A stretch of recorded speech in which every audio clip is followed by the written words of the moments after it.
How's it going, YouTube? It's your boy Ron. Welcome back to another episode of Let's Play Pokemon Leaf Green.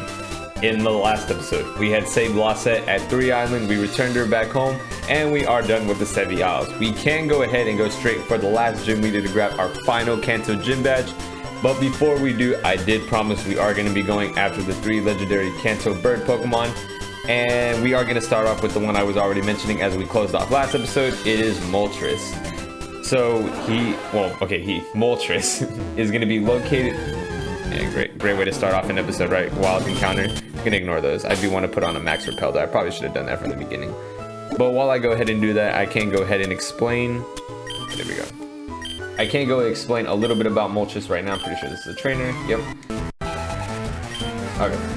So Moltres in the original gens, for those who remember, Moltres was originally found at the Victory Road, so you can technically find him just as doing your regular normal exploration. But Moltres no longer resides at the Victory Road anymore. Moltres has now been placed into a separate location, Mount Ember, which is of course located in the Sevi Isles where we are right now on Island 1, very north of here. Why they decided to do that, I honestly don't know. So you don't expect me to know why they did that. I guess it was just to give Moltres a proper home, and it does make sense because of course Articuno is at the Seafoam Islands, Zapdos is at the power plant, so of course those are fitting homes for them. Putting Moltres just in the middle of Victory Road, I mean, if you can literally see how Moltres is put, it's literally just in the middle of like just Victory Road, like just waiting there, like, you know, hundreds and hundreds of trainers just go by. That's not exactly how you should be finding a legendary Pokemon, you know. It just doesn't make sense, but I mean, that's just how they decided to do it. You know, you can't really blame them for doing that. But regardless, that's how Moltres resides. You know, we're just gonna go spend our time doing that. I will say these next few episodes will be relatively short, just because that's all we're gonna be doing in each 3-parter is just catching legendary Pokemon. I will say probably the shortest will be encountering Zapdos, which will be the last part. Just because Zapdos is at the power plant, like I mentioned, not too hard to get there, and honestly not even too difficult to traverse either, so it's not going to be that bad for us. I would say Moltres it could technically be shorter if it weren't for the fact that there's a decent amount of trainers along the way, and there's some paths you have to go through. But that's still not going to be an issue for us, and Articuno is going to be the easiest. Getting to the Seafoam Islands, there are a decent amount of trainers we actually haven't battled yet. I did ignore those just because I meant to go to the Seafoam Islands later. So I will say that'll take up a decent amount of time. But exploring the Seafoam Islands, again, like the power plant, won't be terribly long. But that portion alone will take up a majority of the episode just because we have to explore those specific sections. And I'm trying to remember. I don't remember the last time I actually explored the Seafoam Islands. I think I only captured Articuno once ever playing Pokemon. I know, out of the amount of times I played these games, I've only tried capturing it once. And it was not recent, so I honestly don't remember how easily it is to capture. How easily it is to get to Articuno. I'm probably gonna have to look up some guides just to make sure I don't get lost. But to be honest, that's preparation I'm gonna do regardless, so you guys won't have to see that unless you guys see me just fail pretty hilariously, which of course admittedly will happen. I've done that through many of my playthroughs already, where I comedically don't know what I'm doing or remember what I'm doing. That's just how I am. I'm just that kind of gamer. I know, I'm sorry guys. Okay, I do want to just somewhat speed through these since we don't really need to see all this. And of course I just noticed that I missed that. That was pretty sad seeing that. But I still want to battle these trainers nonetheless. It's still going to be great XP for me. Oh, I don't have Rock Smash. I don't think any of these items here, this isn't a day which we don't train. Okay, whatever. I don't think there's any items here that are going to be vital for me to grab. Oh, Hitmonlee versus Hitmonlee. Okay. Mine's slightly better just because it's slightly more higher level. And I think my Lee has the best nature out of everyone in my team. Well, that ideally I would want to have. I'm gonna get 3 Beaks. I think, well, they're both relatively specially defensive, but I probably could have put Psychic. but that's okay.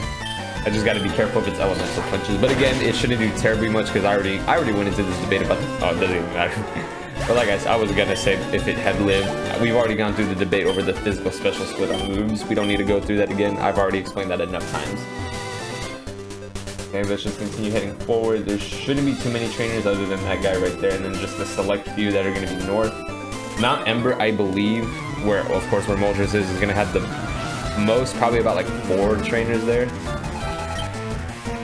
So honestly, this is just great in terms of having level ups, honestly. That's all I really care about right now. Because I already mentioned my plan to you guys already. I just want to make sure I have decent levels for my pokes as we get closer to the final gym leader. I'll probably elaborate a lot more on that on the episode that we actually encountered him. I won't describe too much detail on it. Not that there's too much to explain. I'll just mention that more as we get to it. It's not going to be a big deal right now. I will be honest though, don't be surprised if I probably should have switched over. My big brother and I make an awesome combination, if you say so. Like I was gonna mention, I might get a little bit lost because even though I have captured Moltres a couple times, of course that was back when he was originally placed at the Victory Road. So this is actually gonna be the very first time I go through Mount Ember. Only because after I did the Sevi Isles portion, when I originally played this, I didn't actually know where Moltres was. I think I had to look up the guide to see where he was located because of the change. So I honestly didn't know that. But then again, I never really liked capturing legendaries to put him into my team just because I rather just use the Pokemons that you find in the wild. They are a better quote-unquote challenge. Of course, using legendaries is just easy in general because you have, of course, a Pokemon that is, of course, under the legendary title, has pretty much near an ideal typage, and their stats are going to be, of course, better than the average Pokemon just because they're legendary. Theirs are going to be a bit maxed and boosted to levels that are going to be more for their sake. I can't. There we go. Will you see me? Will you see me? No, I guess it is. Okay. Like, I like how I kept moving, but I'm guessing because of the lag, or not really the lag, but like, I guess the delay in the animation for the trainer, that probably took a while. I wanted it to be a double battle though, but I guess this isn't something that can be double battled. Interesting how they both have the same Pokemon though.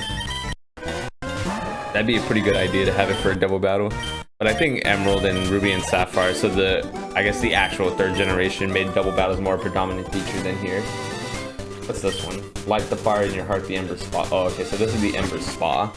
Obviously, this is just the connecting point from, what was I gonna say, Mount Ember, but we don't need to go there since this is not anything pertaining to our journey right now. I am about to run out of my max repel though, just because of all this. I'll switch over to 3 beaks because I already know this girl is gonna be a fighting type Pokemon trainer. Oh, that was okay. That's okay. Could you help me out with my training? Yeah, I'll beat you. No problem.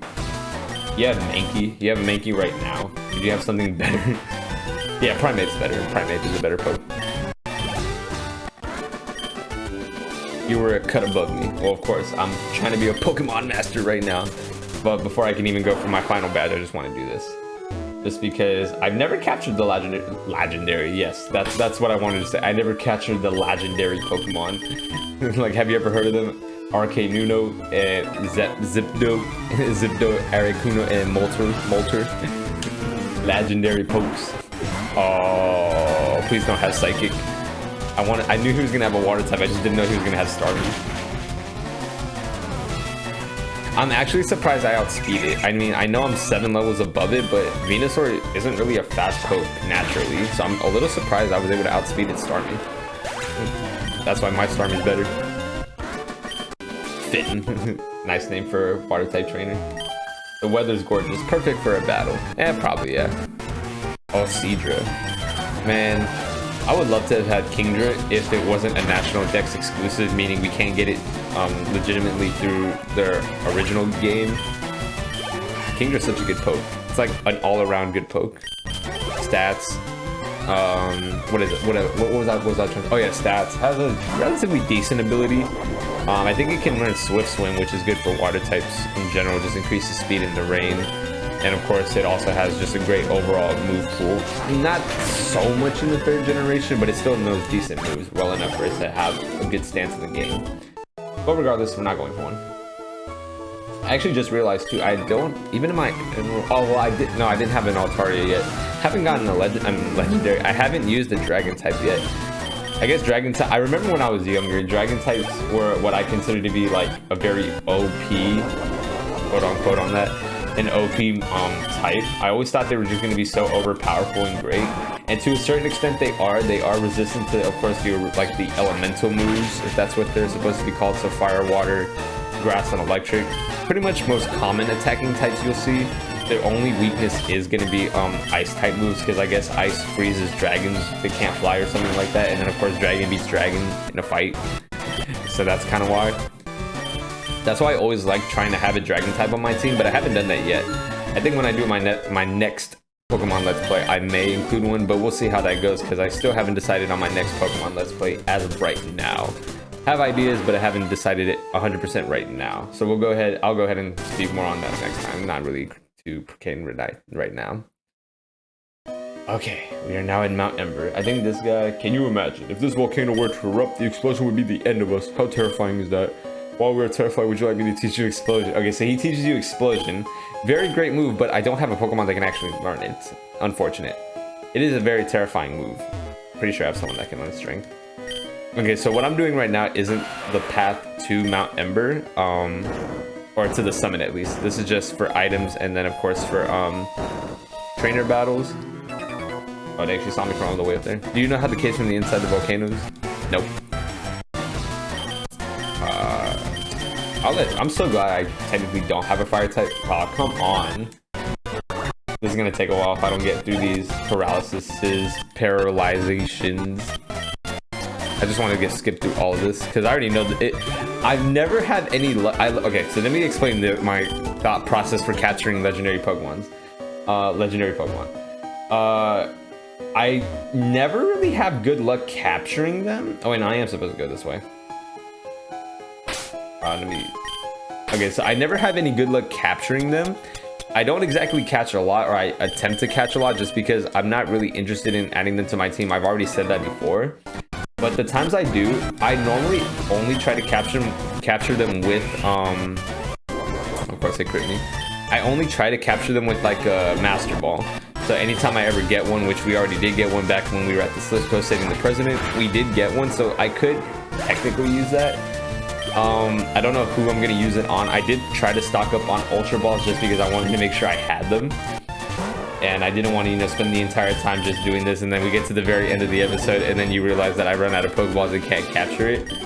My goal is to capture all 3 of them. I'm kind of set myself on that path to do so, just because it would be really nice to have all 3. Again, not going to use them on my team, but again, it would still just be nice to have them.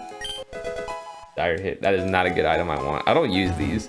I think they're more popular in speedruns just because since you're only using one Pokemon, those battle items help in terms of, you know, just giving your Pokemon that extra extra boost in power. You saw me from all the way up there. What the heck? An active volcano is one that is erupting or about to. Man, thanks for giving me that science lesson, kid. Didn't really ask for it, but thank you. I could use Jolt. Oh my god, why do they always paralyze me? Can you not do that? You stupid dick. Executor. Ooh. I think that's the first time we're even seeing Executor as well. It almost knocked me out. Oh my god. I wasn't even seeing that. Dang, these guys are tough. Ooh, that was hot. Sweat. Bruh, shut up. I don't even know what you're talking about. We should be nearing the summit though. Because I think from this part out, there shouldn't be any trainers if I'm remembering correctly. I'm so glad we also don't need Rock Smash. I think Rock Smash in the 2nd generation was a required what was it? A required HM to use to traverse certain areas. I'm so glad that's not the case here. Or at least I hope not. I'm gonna definitely regret what I just said. I thought I had a Max Repel on. Do I not have one on? I did not have one on. Okay, this is what happens when I don't remember. But I'm glad I don't have to use Rock Smash. It is a very weak rock type move. Of course, its purpose is just to, you know, move things out the way. It's not meant for you to like use as an actual powerful move in battle. But man, it's so weak. I don't like that move. And I think it's only very useful in like the first gym, in like the second and fourth gen, but that's about it. It's not really useful anytime afterwards because it's not a move you would never really need to use. But enough of that. We just need to solve this last puzzle. This is the last thing that's preventing us from meeting Moltres. If I can actually move these out the way. I think I remember how to do this puzzle. Oh, there we go. And then, oh, you see it right there, guys. And of course, no Pokemon trainer would do this at all if I didn't save the game. This is always like standard whenever you're encountering a Pokemon that you can only see once. You save, and then you go for it.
Like I'm gonna have to, you know, cut back, so I'm gonna skip all that so you guys can not see that part, since that was the last Pokeball I got. This is why you save, so I'm gonna be right back with you guys because that was just pathetic. I had to go through 30 Ultra Balls and nothing, so I'll see you guys in the reset. I'll be right back with you guys. 1 hour later.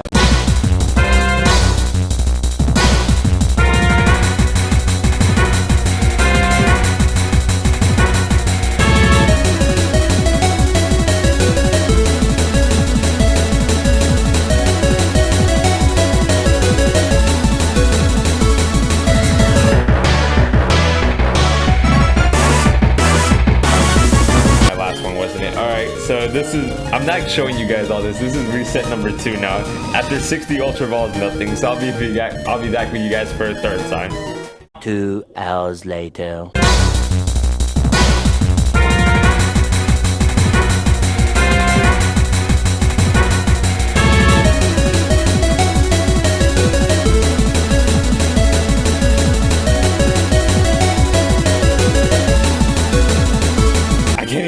Okay, I'm gonna try attempt number 4, and if not, we'll see how this goes. So give me one more chance, guys. Approximately 10 hours later.